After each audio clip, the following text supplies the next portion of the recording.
De manière générale, on peut regrouper les facteurs de risque en trois grandes catégories.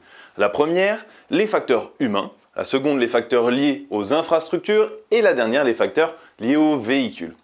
Pour les facteurs humains, on parle notamment d'erreurs d'exécution du conducteur. Elles résultent d'un défaut dans l'action, c'est-à-dire à une vitesse inappropriée à la situation, à une mauvaise trajectoire ou encore un dépassement dangereux. Mais elles résultent également de défauts dans le comportement.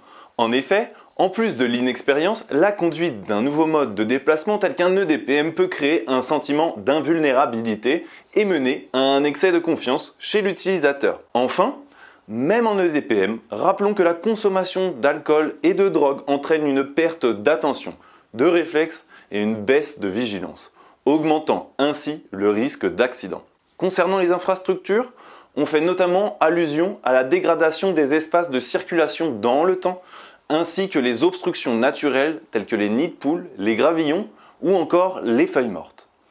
En parallèle, des conditions météorologiques défavorables augmentent le risque d'accident.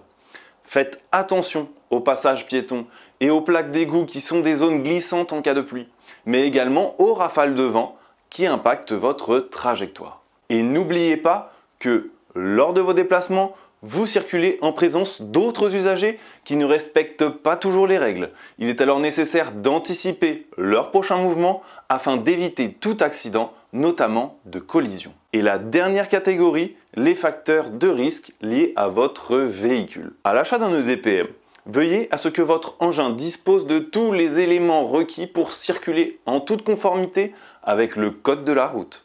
Une fois utilisé, il est important de vérifier régulièrement l'état de vos freins et de vos pneus. En effet, avec des freins usés, votre freinage perdra en efficacité, notamment en cas de pluie, et des pneus lisses entraîneront une moins bonne adhérence au sol.